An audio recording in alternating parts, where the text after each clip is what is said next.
সেহরিতে ঢাকনা দিয়ে মসজিদের ভেতর একই করলেন মোল্লা, হাতে নাতে ধরল জনতা। শুধু দর্শক, যে সময় মসজিদের মাইকে বেশি আসার কথা ছিল, উঠুন ভাই সাব, সেহরির সময় হয়েছে, ঠিক সেই সময়েই মসজিদের ভেতর চলছিল এক অন্যরকম গোপন ইবাদত। খোদ আল্লাহর গড়ে বসে পরকীয়ায় লীলা খেলাই মতো এক ভণ্ড মোল্লা অবাক হচ্ছেন, হওয়ারই কথা। ভণ্ডামির চরম সীমা ছাড়িয়ে এবার মসজিদের পবিত্রতা নষ্ট করতেও দ্বিধাবোধ করল না এই মসিহরূপী শয়তান। আজকের ব্রেকিং নিউজ শুনলে আপনার মাথার চুল খাড়া হয়ে যাবে, আর যদি চুল না থাকে তবে টাকে গাম ফুটবে। আমরা সবাই জানি রমজান মাসে মসজিদের মাইকে সেহরি খেয়ে নেন ভাই বলে ডাকা হয়, কিন্তু আজকের খবরটা একদম উল্টো। মাইক অফ, কিন্তু মসজিদের ভেতর যা চলছিল তা দেখলে তো শয়তানও লজ্জা পেয়ে যাবে। ভাই, আমাকেও একটু ট্রেনিং দেন। এক ভণ্ড মোল্লা যার দাঁড়িয়ে আছে কিন্তু ইমান নেই, সে মসজিদের ভেতর পরকীয়ায় মহোৎসব সাজিয়ে বসেছিল।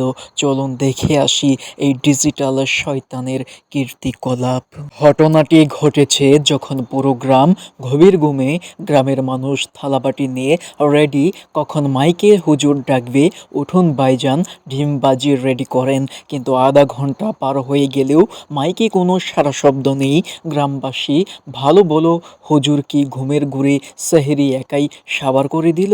কয়েকজন উৎসুক যুবক যখন মসজিদের কাছে গেল, তারা দেখলো মাইক তো বন্ধই, কিন্তু ভেতরে হুজুরের রুম থেকে অদ্ভুত সব আওয়াজ আসছে। ডাবল হয়তো হুজুর খুব জোরে জোরে জিকির করছেন, কিন্তু উকি দিতে দেখলো, ওরে বাবা, জিকির নাই, এ তো একদম রোমান্টিক ড্রামা। হুজুর একানন, সাথে আছে পাশের গ্রামের এক বড় লোকের বেগম সাহেবা। মসজিদের পবিত্রতা নষ্ট করে তারা সেখানে পরকীয়ায় গোল্ড মডেল জেতার প্র্যাকটিস করছে। জনতা তখন আর ঘরে বসে থাকেনি। মসজিদের দরজা যখন ধপাস করে ভাঙা হলো, হুজুরের অবস্থা তখন দেখার মতো। লুঙ্গি সামলাবেন নাকি টুপি, সেই টেনশনে হুজুর তো হিরো আলমকেও হার মানিয়েছেন। এলাকাবাসীর হাতে ধরা খেয়ে হুজুর বলছেন, ভাই এটা তো পরকীয়া না, আমি ওনাকে জিনের আসর থেকে বাঁচাতে জার ফুঁক দিচ্ছিলাম। আরে ভাই, জার ফুঁক দিতে কি ঘরের বাতি নিভিয়ে আর দরজা লাগিয়ে দিতে হয়? এই ডিজিটাল যুগের খণ্ডরা এখন পরকীয়াতেও ইবাদত বলে চালিয়ে দিতে চাই। জনতা যখন ধুলাই শুরু করলো, হুজুরের সব জিন এক নিমিষেই পালিয়ে গিয়ে হুজুরকে আসলি শয়তান বানিয়ে দিল। প্রিয় দর্শক, এই হলো আমাদের সমাজের কিছু ধর্মের লেবাস পরা বন্ডদের আসল চেহারা। সেহরিতে মানুষকে না ডেকে নিজের পরকীয়ায় সেহরি খাচ্ছিলেন এই মোল্লা। এদের জন্য সমাজ আজ কলঙ্কিত। আপনাদের এলাকায় কি এমন কোনো জারফুক স্পেশালিস্ট হুজুর আছে? থাকলে কমেন্টের নামটা লিখে যান, আমরা গিয়ে ইন্টারভিউ নিয়ে আসবো। আজকের মতো ফাফরবাজি এখানেই শেষ করছি।